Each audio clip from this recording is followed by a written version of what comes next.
Hi, everyone. The book today is The Friendship Stones by Dave Price. Jimmy was only 9 when he moved with his family to the ranch. In the summer days when the chores were done, Jimmy and his brothers headed straight for the river that ran along the edge of the hay meadow just below the rising forest. Fishing, swimming, and scrambling along the banks of the river filled each afternoon until dusk. Jimmy was a collector of many things from the river and its banks. Fish, for breakfast the next morning, turtles, frogs, snakes, handfuls of wildflowers for his mother, and rocks. Jimmy was always collecting rocks, and more rocks. His pockets would be full of rocks even when his hands held no fish, no snakes, no turtles, no frogs, no toads, or flowers for his mother. Just rocks, rocks, rocks, and more rocks.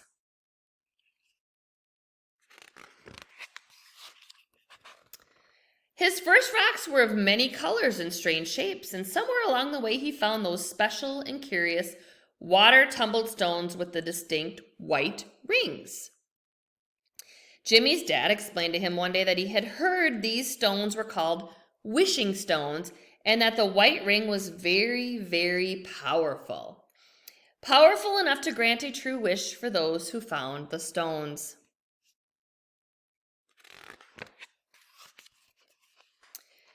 Jimmy became fascinated with the stones, their powerful rings, and the promises of wishes to come true.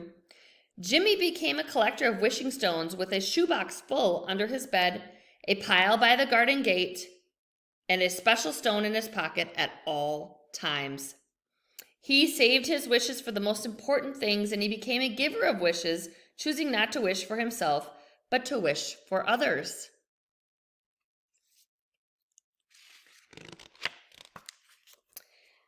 The winters at the ranch were very harsh, and Jimmy's family chose to spend that time in the closest town where he and his brothers could attend school. He delivered papers to help with family bills. Under his bed, Jimmy always kept his shoebox full of white ring stones, and in his pocket his favorite and most powerful stone with the wish come true ring.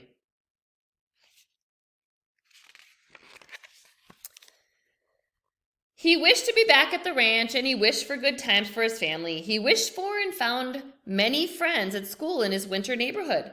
Most of Jimmy's wishing stone wishes continued to be wishes for good things for others. Jimmy's 12th summer was his last at the ranch, and as his 12th winter approached, the family packed what they had left of their belongings and headed to California. At Jimmy's feet in the station wagon were his collection of white ringed stones, and in the trailer right at the back were 2 large stones with wide white rings.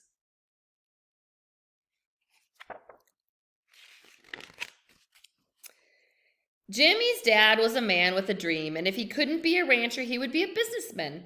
He picked out a corner of land with nothing around it, far out of town, and he set about building a service station. With the big stones at the front gate, his box of stones under the bed, and his special stone in his pocket, Jimmy wished for his father's dreams to come true, and he wished for good fortune for his family. And the city grew, and cars and highways came, and the service station corner became a busy crossroads.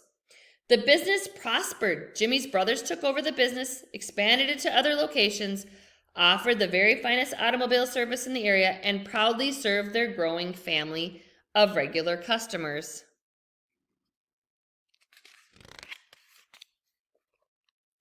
Jimmy played football, ran track, finished high school, and headed off to college.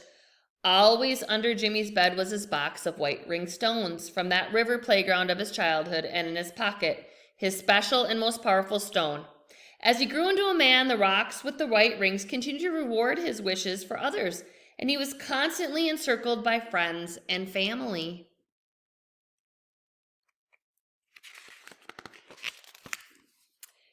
His wishes carried him to marriage, his own family, and then the request to join his brothers in the busy and prospering service station business. At the family station, special treatment and full services were offered to all, and the customers eagerly joined the circle of friends surrounding Jimmy and his brothers. Curious white ring stones sat near the doorway of each station, and Jimmy smiled as he greeted the customers each day, secure in the power of the wishing stones.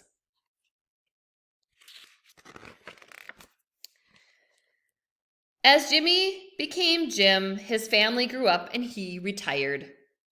The white ring stones were still a constant part of his life, and he heard the distant calls of that ranch and that river that were so important to his childhood. He built a summer home on a mountain lake, and the porch and the yard became covered with clusters and clusters of white ring stones. He regularly returned to the nearby ranch, home of his youth, collecting the white ring stones, continuing to wish for his family and friends, and his life was full of both.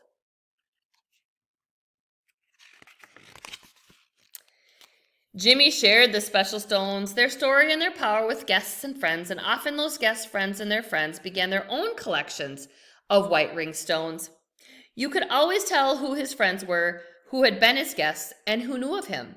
When you visited their homes, you would find the telltale white ring stones on their porches, at their gates, and spread throughout their yards. A good friend repaid the many gifts of his friendship and guidance that he had received from Jim by sharing a special rhyme dedicated to white rings, wishes, and most of all to their powerful role in how Jim chose to use the wishes as gifts. It was dedicated to the friendship that Jim offered through those stones. The power locked within this stone will grant one wish for you alone, but if your wish is for a friend, the number of wishes will never end.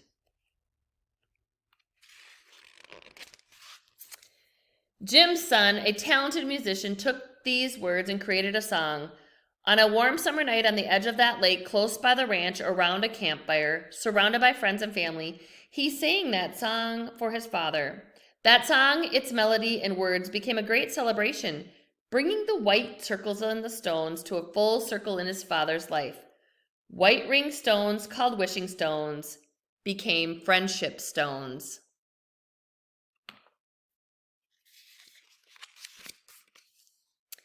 The Wishing Stone story was told through the Wishing Stone song, and the story has touched many lives in many ways. Jim lived those words in his love for life, constantly caring for others, and in his giving way of being a true friend. Jim's wishing stone and his gifts of wishes to others are a testimony and tribute to his understanding of the true meaning of friendship. When you find one of these special stones, run your hands over the white rings and understand the true gift we have in friendship. Find yourself a friendship stone.